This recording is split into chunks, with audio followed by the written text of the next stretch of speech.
Welcome back, fight fans. Welcome back. This is part two of the Q&A with the IBFP. So let's just dig right into it. The first question that we have here comes from Leonardo Navarrete. And he states, Mikey Garcia states that he wants to be explosive. So does that mean at some point he will brawl with Errol Spence Jr.? And, to be honest and unbiased, if we have to look at it, we have to think that Mikey Garcia at some point will look to land some key shots and stand in the pocket of Errol Spence Jr. He can't do it the whole fight, and that can't be the game plan. But standing up to Errol Spence Jr. at some point and brawling, throwing shots, and trading would be a smart plan for Mikey Garcia, because Mikey Garcia has a lot of pop, and there's going to be opportunities in this fight for Mikey Garcia to potentially hurt Errol Spence Jr. and to potentially catch him. So I do agree that at some point that has to be the game plan. That has to be something that he has to look into, and that's something that he has to do in this fight. I'm not saying that's something that he does every round of the fight, but be very selective when you do it. When you see Errol Spence Jr. is backpedaling, or you catch him off balance, or you hit him at a certain angle, I think Mikey Garcia is going to sit there in the pocket and go blow for blow at certain strategic points in the fight. Maybe when you see Errol Spence Jr. has a moment of weakness or a momentary lapse. But that's a very good question. The next question comes from Boxing Monster Nuke. Who's the most popular fighter, Garcia or Spence? I think they're both very popular. I think that Errol Spence Jr. is a very hyped fighter. He's a very new fighter, but he's relatively unknown, and that's why he's taking the Mikey Garcia fight. Mikey Garcia has been around longer. He comes from a boxing family. He has large bases of fans in California and Texas. Errol Spence Jr. has a lot of fans, but not at the level of a Mikey Garcia, in my opinion, just based on what we've seen and why Errol Spence Jr. took this fight, because he thinks it's an easy fight, and he thinks it's a fight that's just going to build up his name and his brand. And, if he wins, it will do just that. But at the end of the day, Mikey Garcia has to be considered the most popular fighter. The next question comes from E.M. Serrano. Any thoughts on Junior Fa? Now, I like Junior Fa. I have to be honest about it. Junior Fa is from New Zealand, same as Joseph Parker.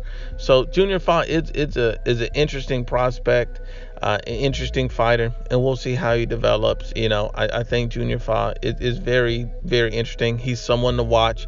He won a bronze medal. So he's 6'5".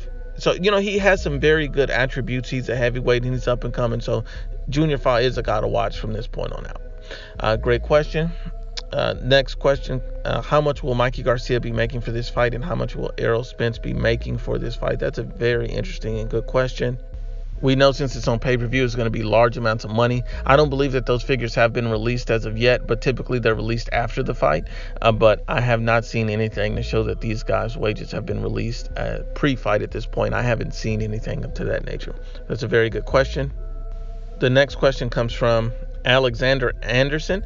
Shout out to Alexander. He states, I made a list of Errol Spence qualities. Are they correct? ? So let's just go over his qualities. He said no head movement, slow hands, station fighter, has a bad coach, not preparing for Mikey, underestimating Mikey, predictable tactics, not a knockout artist, cannot adjust, not used to different styles, uses offense as defense. Please need a response. And we have to be honest and unbiased with you, Alexander Anderson. You pretty much hit the nail on the head on all of these things, except for one. I'll say not preparing for Mikey. I think he's preparing for Mikey because he wants to put on a showcase fight. But I truly believe he is underestimating Mikey, because I don't think that he really thinks that Mikey's going to be a challenge, because he's sparring with bigger guys and he thinks that that's all there is to the fight. But that's a great question and a great breakdown. That's very interesting. And let's keep going with the next question here. The next question comes from Chris Jaime. Shout out to Chris Jaime. He states, what up, Nuke? If Mikey is able to pull off an upset and beat Spence Jr., can Mikey move up again to 154 and fight a good boxer in Harrison and beat him? How would you see Mikey versus Harrison? I don't think Mikey Garcia should be moving up past 147. It's just too big of a leap for him. But if Mikey Garcia were to move to 154 for any fighter, I think a Tony Harrison would probably be his best bet to win a title and to get the win. And I think that Tony Harrison, he's not known as a huge power puncher. He fights off the back foot. So I think that would be a very winnable fight for Mikey Garcia. I think Mikey Garcia has the skills and power. And, I think he'll display that in this fight with Errol Spence Jr. And so if Mikey is able to pull off the win against Errol Spence Jr., I have full faith and confidence that he'd be able to conquer another division and beating Tony Harrison for a belt. But I think he would need to drop back down to 47 because he should not be traveling higher than 147. That's a great one. And the next question comes from my brother El California. Hey there, Nuke. It's been a while since I chimed in, so I have a few questions. Okay, let's break it down. Is Triple G still alive after that brutal beatdown Canelo gave him? If so, do you think he's got the balls to sign with DAZN? Or will he look for another welterweight to keep his knockout ratio up and keep mentioning Canelo to stay relevant? So I think that Triple G will most likely sign with DAZN. There's already been talks of Triple G and Canelo having a third fight. So I think that'll be interesting, but I don't see Triple G winning that fight. I think at this point, Triple G, unless he completely goes for the knockout against Canelo, he has no chance to beat Canelo in a 12-round decision. Triple G is getting older. Canelo's the better boxer, so Canelo's already figured him out stylistically, and because he's had 2 great fights with him. So I think that, Canelo Alvarez is the heavy favorite on any decision against Triple G for those reasons. But I also think if Triple G goes for the knockout, he could set himself up to be knocked out as well, because there's a reason why he didn't go for the knockout against Canelo in the first 2 fights. It's because Canelo Alvarez was hitting him with shots he wasn't used to getting hit with. So I think that would be a big, big deal. But I think Triple G will come back and sign with DAZN. I don't think he'll fight another blown-up welterweight. But we'll see what happens with Triple G. I really think he'll sign with DAZN and try to win another belt at middleweight from another fighter and eventually end up having a trilogy with Canelo Alvarez. Great question. Also, I believe Lomachenko is a hype job, and I just don't foresee a bright future for him considering his age, because his style will not age well as it is heavily relies on speed. Yes, he has skills, but he just turned pro too late in my opinion. What are your thoughts on his legacy and when it's all said and done? Do you believe people will eventually see through his hype the same way all those Triple G fans did when they burned their shirts after Canelo whooped him? Or will he be able to get a real mega fight in which he comes out victorious and cements a respectable pro legacy? So now when I look at Vasyl Lomachenko, I do believe Vasyl Lomachenko is hyped up a little bit, but at the same time, a lot of fighters are hyped. Good fighters are hyped. I still believe Vasyl Lomachenko is an elite level fighter, top level fighter, a very good fighter. I take nothing from Vasyl Lomachenko, but I will tell you this: he's not as good as most people make him out to be. Anybody putting Vasyl Lomachenko in the top 3, I can't do it.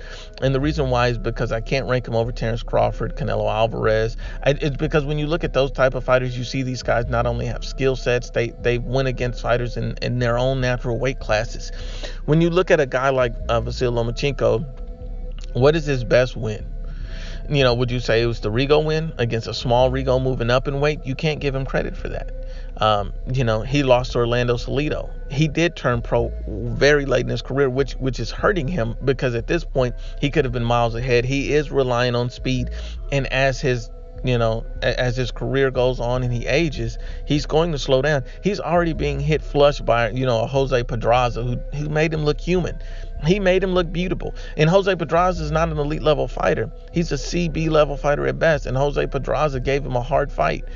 I think Vasyl Lomachenko still pretty much dominated the fight, but the rounds were a little bit closer than they typically are.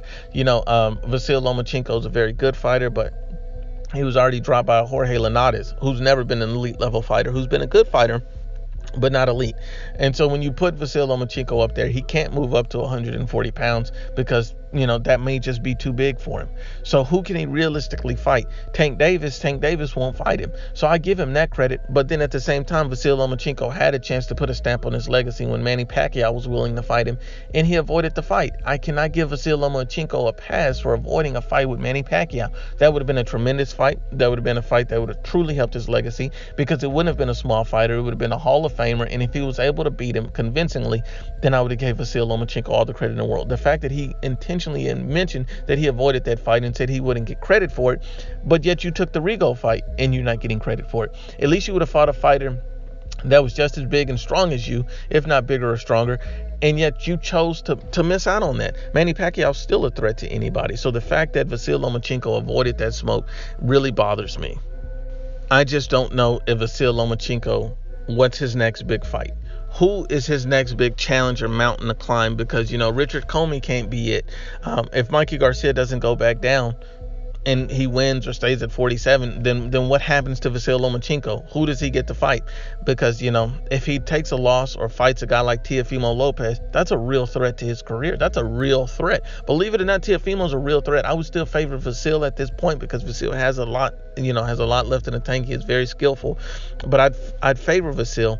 But if Teofimo catches him flush, it's over for Vasyl. So it's going to be very, very, rough on how to gauge Vasyl Lomachenko's and what big fights he has left, because who's really there to fight, and he's not willing to move up in weight, and Tank Davis is not going to fight him. So who is left for Vasyl Lomachenko at a top level, a big name, and a fight that people will say, man, that's the fight that's going to carry him over? I don't see one. I look at a guy like Manny Pacquiao. I think that's a fight Vasyl Lomachenko should have absolutely took. I feel like he really missed a boat. So we'll see what happens. Now let's get to the next question. Derek Lee states Gary Russell Jr. versus Loma in a rematch. Who you got? I have to be honest and unbiased. Gary Russell Jr. looked amazing. And he looks like he's completely progressed leaps and bounds since he fought Vasyl Lomachenko. And people act like Vasyl Lomachenko never lost to Orlando Salido. Regardless of the reason, he still took a loss. So at the end of the day, he did lose to him, and he is beatable. He's already been dropped by Jorge Linares. So Vasyl Lomachenko is not impossible to beat. He's not impossible to figure out, and he's been timed and dropped before in his career. And so I think Gary Russell Jr. will do much better in a rematch. I think that's a 50-50 fight in a rematch, honestly. I don't give Vasyl Lomachenko leaps and bounds over Gary Russell in a rematch. I think it's a 50-50 closer fight in the rematch. Justin Valdespino states, if Usyk looks good at heavyweight, I pick him to become undisputed. If he looks good at heavyweight, he's going to be a tough challenge for anybody. Alexander Usyk is very skillful, very good. And the big question about Usyk is, can Alexander Usyk take those shots from those big boys, and will his shots be effective against those big guys? Those are the real questions. Those are the ones that are going to, that's going to define how good Usyk can truly be at heavyweight. And right now, those two questions are still unanswered. We have to see him in there with top level competition. Great question. And Donnell Cato, did Tyson Fury duck Wilder? Can't wait to hear your response on this one. I don't think so. And the reason why I don't think Tyson Fury ducked Deontay Wilder is because, one, Tyson Fury and Deontay Wilder still have a fight on the table for later in the year. So, Tyson Fury and ESPN and, Bob Arum already stated that they're willing to fight in September. But they want a tune-up fight first. There's nothing wrong with that. Tyson Fury spent years on the couch, came back, fought two bums, and then fought Deontay Wilder. Everyone said he wasn't ready, and he arguably beat Deontay Wilder in that fight. But yet, people are saying that he's ducking Deontay Wilder, a guy that he arguably beat. So at the end of the day, you can't say he ducked him when he still has the fight on the table. And, he just wants a tune-up. There's nothing wrong with that. It's always, a lot of fighters don't always go into an immediate rematch with you. And the reason for that is these guys like to make adjustments to their game. That's the true nature of boxing. But, Tyson Fury states that he wants Deontay Wilder to grow his brand and his name in America first. Tyson Fury took a lot of money from ESPN, so I can understand why they wouldn't want to throw their investment right back in there with, Deontay Wilder. But at the end of the day, it'll be very interesting to see what happens in that rematch. I'm still looking forward to it. But I think that Deontay Wilder, the real question is that did Deontay Wilder duck Anthony Joshua? And that's the real question, because Deontay Wilder should be going for legacy and history and becoming undisputed. But that's a great question. The next question is from Angel the Upset Rivera. What's up, Nuke? What's up, Angel, brother? Good to see you. He states, I see you. I got a live chat going, and I hear phones are coming next. I'm loving it, brother. Keep that hard work going. As fans, we love your work, and we look forward to your content on a daily basis. I want your thoughts on a possible Loma versus Comey or Teofimo, or Loma versus Davis, or Loma versus Teofimo, and what's going on in your mind 2 weeks out on the Garcia fight. Man, he looking sharp. I agree with that, Angel. And, to look at Lomachenko, he's a popular topic right now. I think the Comey fight gives Loma a lot of problems, similar to the Jose Pedraza fight. But I think Vasyl Lomachenko beats Comey. I think Teofimo, Loma will still be the favorite over Teofimo. I think Teofimo needs just a touch more experience. But if Teofimo lands flush on Vasyl Lomachenko, he's going to put him to sleep. just the same as if Tank Davis lands flush on Vasyl Lomachenko, he's going to put him to sleep. But the problem with Tank Davis is, I would still put Vasyl Lomachenko over Tank Davis and Teofimo for skill-wise at this point in their careers, just because, these guys don't have the experience that Vasyl Lomachenko has. And, Vasyl Lomachenko is very talented and skilled. He's an elite-level fighter. He's hard to beat, but he can be hit by lower-level opposition, so that let me know that Teofimo and Tank Davis would be able to hit Vasyl. And if they land flush a couple of times right on the button, Vasyl might go to sleep.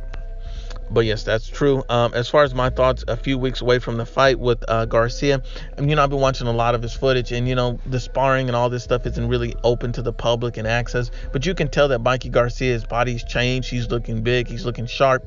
And a lot of guys are looking into, he looks fat. He looks pudgy. They're going to be very shocked on the night of the fight. And everyone that's not giving Mikey Garcia any chance truly don't understand boxing, because Mikey Garcia is going to be a huge problem for Errol Spence Jr. This will not be an easy fight. This will not be an early fight unless Mikey catches him clean. But I appreciate that, Angel. Thank you very much, brother. And Warlord states, if Canelo beats Danny, which I think he will it be a excuse again, or Danny had a bad night? I think if Canelo beats Danny Jacobs, some people will try to take the credit from it. If it's not a knockout, it goes to a decision. Some people will try to take the credit for him. I know, because Canelo is standing at the top of boxing right now, him and Anthony Joshua. So since they're standing at the top of boxing, anything that these guys do is going to be heavily scrutinized. It's going to be heavily hated on. People don't like to see you when you're on top. Canelo Alvarez beats Danny Jacobs. He needs full credit. He needs to be considered the best in the heavyweight division and number one pound for pound by beating an elite level opponent. You can't make excuses for that type of fight. But this concludes part 2 of the Q&A with the IBFP. Please share, like, and you must absolutely subscribe.